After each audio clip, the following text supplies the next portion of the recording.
Well, I don't know what to say, folks. Jeff's telling me I'm getting feedback and static and all that jazz. So if this doesn't record, then we'll just have to do it over.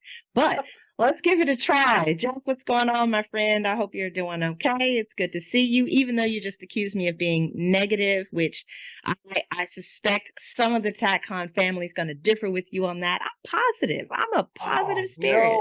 you see, I see what you're doing there. You're trying to Yes, bring in, I'm outside recruiting. influence Yes, in support of your I'm recruiting negativity. supporters. Folks, I'm telling you, she got on the phone, she got on the call, she's just like, "Oh, man, your iPods suck. I can't believe you're trying to use No, those janky things. My God, no, jeez, come on and I was now." like, "How's your lovely family, Jeff? Oh, it's so good to see your family. I We had to haven't kind of like seen you in a regroup on while." after that. We had to regroup because all that negativity was just surfacing. So you had to push it back down. Okay, fine. Well, Everything's good though. we're going to show everybody just how positive we both can be. Let's have Okay. you introduce yourself to the TACCON team. I am happy to do so. Okay, my name is Jeff Gonzales. I am the founder and CEO of Trident Concepts, nationally recognized training company. Been around 20 plus years now. Pretty excited. Actually, when I'm out there at TACCON, that'll be officially our 20th year. We incorporated in March of '03. So it's like pretty cool to be out there for that. That'll be a good celebration. We've been training for a long time. We've been super busy, so it's only been the last couple of years that I've been able to get back to the TAPCon um, conference, and I've really enjoyed it. It's been fun, especially now that it's right here in Texas, that I can just make the day trip up there and do all that stuff. So it's been a real blessing of sorts. So I'm enjoying it. And this year we kind of are still focusing on the micro compacts, but we've got some other stuff that we're going to be doing. I think that's going to be fun. Yeah, yeah. Well, we are so glad to have you and glad to have you back. Mm. Hopefully we won't be running you off too soon because we wouldn't want to deny everybody the pleasure of viewing that awesome Navy SEAL hair. You got the Superman swirl going on and everything. That is debonair, boy. Let me tell you. Why? Thank you. I'll make sure to pass my regards to my mom.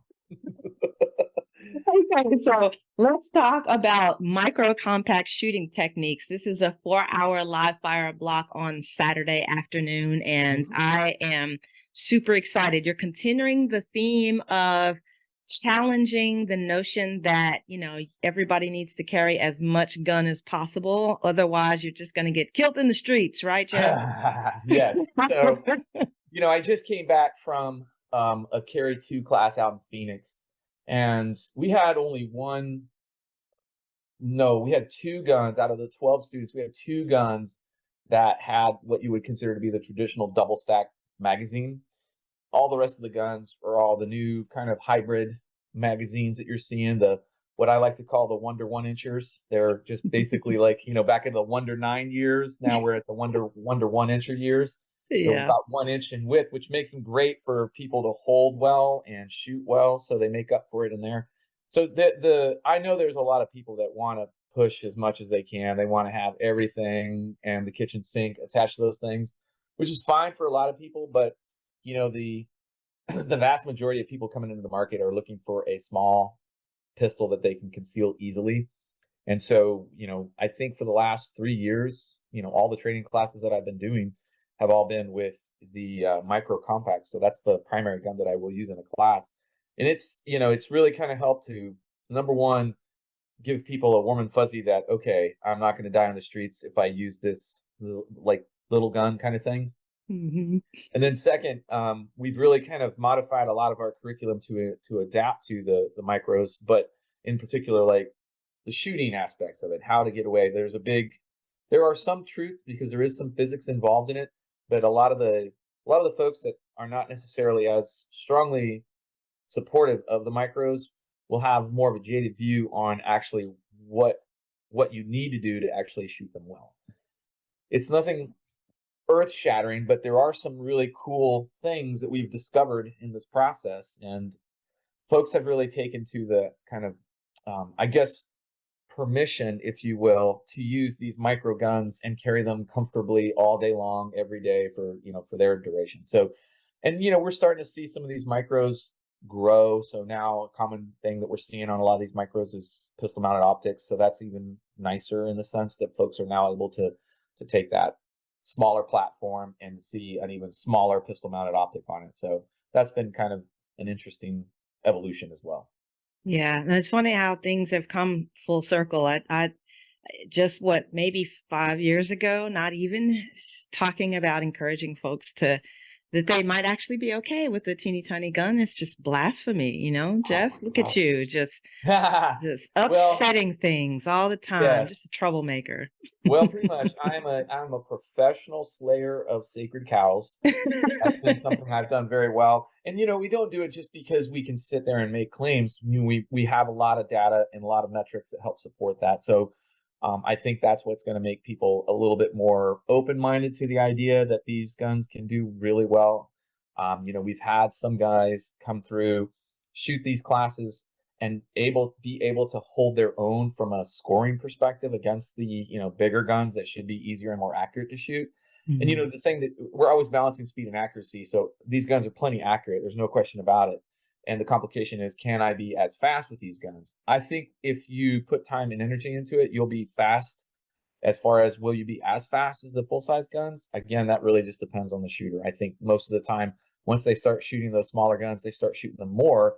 And then the actual time they put on those larger frame guns, like I picked one up the other day, a 320 X full, and I was like, oh my God, what is this ginormous thing in my Beast. hand? It's a beast. It's huge. It's such a fat thing in my hand these days that I was like, oh my God.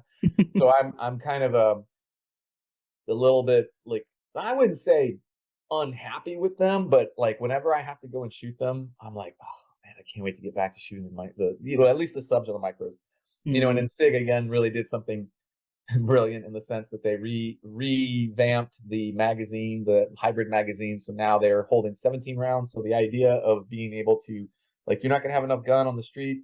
Man, with 17 rounds, I don't know about that anymore. Oh, Nice. yeah. Well, speaking of accuracy, your Yeah. second class is Yeah. Sunday morning, Hmm. another 4-hour live fire on base 6. It's called 25-yard pistol diagnostics. So tell us what that's about, and Mm, can I bring my micro compact gun and shoot absolutely. accurately at 25 yards? Of course not. Of course not. Oh, well, there will be plenty of naysayers that will say that you can't. But actually, and I'm really hoping that we see more of the micros in that class. Because again, one of the one of those comments that we'll see a lot is they're just, they're not as accurate. And there was a day when, yeah, those guns, those micros were kind of shady, suspect in a sense.